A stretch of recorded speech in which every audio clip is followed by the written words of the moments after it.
Bismillahirrahmanirrahim. Assalamualaikum warahmatullahi wabarakatuh. Apa khabar anak-anak muklimah pelajar tahun 2? Insya-Allah hari ini kita akan masuk kepada topik yang terakhir bagi subjek adab tahun 2, iaitu adab dengan mushaf Al-Quran. Bahagian yang pertama PDPR bersama dengan Mukadimah Nur, insya-Allah. Jadi sebelum kita memulakan pelajaran kita pada hari ini, mari sama-sama kita membaca doa belajar. Bismillahirrahmanirrahim. Allahumma ftah alaina hikmataka wanshur alaina min khazaini rahmatika ya arhamar rahimin. Rabbi shrah li sadri wa yassir li amri wahlul 'uqdatam min lisani yafqahu qawli. Rabbi zidna ilman warzuqna fahman. Ya Allah, tambahkanlah kami ilmu dan kefahaman. Amin amin ya rabbal alamin. Okey. Jadi insya-Allah kita tengok slide seterusnya. Untuk topik hari ini adab dengan mushaf Al-Quran. Okey, kita akan belajar adab-adab ketika membawa mushaf Al-Quran. Yang kedua, kita akan belajar adab-adab ketika membaca Al-Quran.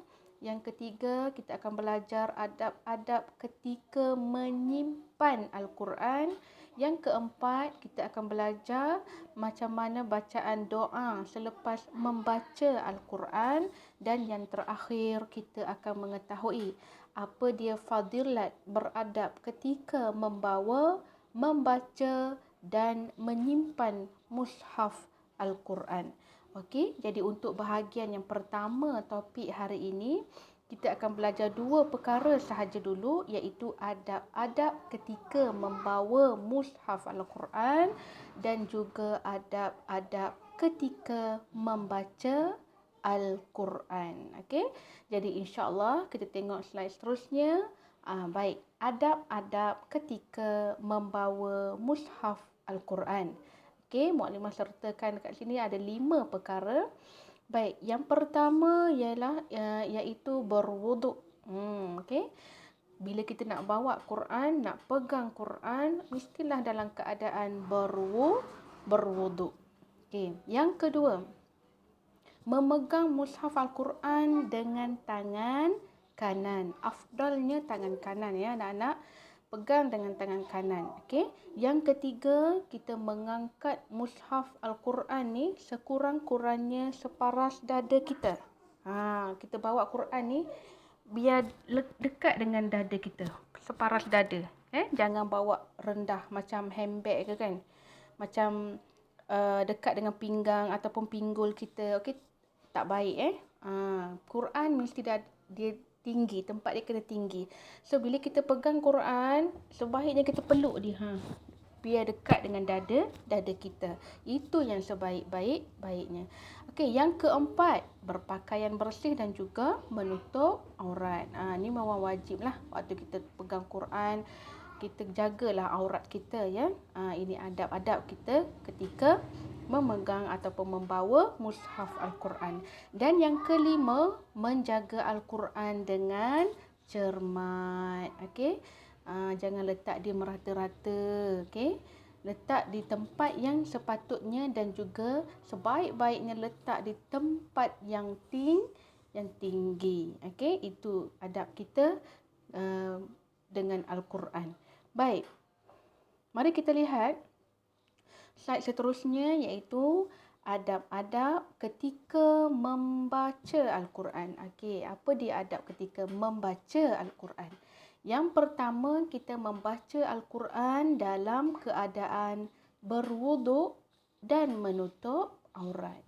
Okey, mesti dalam keadaan berwuduk. Kalau tak ada wuduk, kena ambil wuduk sebelum membaca Al-Quran. Dan juga mesti menutup aurat. Wajib menutup aurat. Okey, ketika kita membaca Al-Quran, tutuplah aurat. Okey. Yang kedua, memulakan bacaan dengan a'udzubillahi minasyaitonirrajim dan juga bismillahirrahmanirrahim. Okey, memulakan bacaan dengan a'udzubillahi minasyaitonirrajim dan sambung terus ke Bismillahirrahmanirrahim yang terbaik. Okey.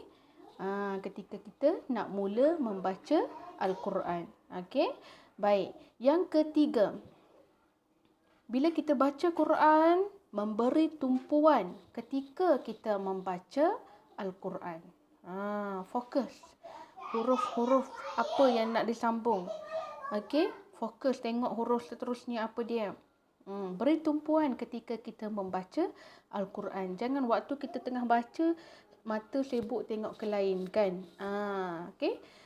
Waktu kita baca sebaiknya kita tengok betul-betul fokus huruf-huruf yang hendak kita sebut tadi tu. Nak dibaca. Okey. Kat situ. Jadi fokus. Beri tumpuan ketika kita membaca Al-Quran. Baik. Adab ketika membaca Al-Quran, bila kita berjumpa ataupun bertemu dengan bertemu dengan simbol sujud tilawah contohnya kan. Bacaan macam mana bacaan sujud ataupun sujud tilawah. Okey. Baik, mari kita lihat. Okey.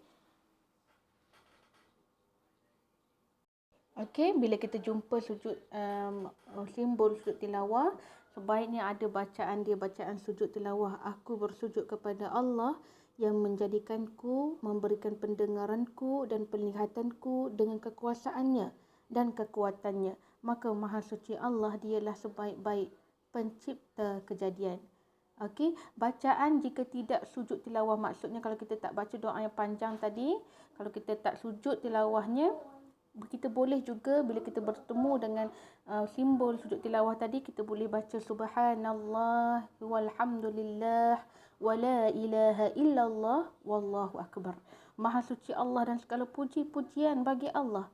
Tiada Tuhan yang berhak disembah melainkan Allah, dan Allah itu maha besar. Masya Allah. Jadi insya Allah untuk simbol sujud tilawah nanti mukadimah akan tunjuk simbolnya bagaimana. Okey, bacaannya macam ni. Jadi jangan lupa untuk tonton video mukadimah yang seterusnya nanti, sambungan di bahagian yang kedua insya-Allah. Okey, anak-anak mukadimah. Baik, itu sahaja untuk hari ni. Okey, secara ringkas dan padat. Mukadimah harap antum faham. Jika antum tak faham, boleh ulang-ulang tengok video ni, dan atau ada kemusykilan, persoalan dan sebagainya, boleh terus direct tanya PM mukadimah. Okey, insya-Allah boleh tanya mukadimah dalam grup Telegram ataupun WhatsApp personal insya-Allah. Okey, itu sahaja daripada mukadimah hari ini. Wallahu a'lam. Assalamualaikum warahmatullahi wabarakatuh.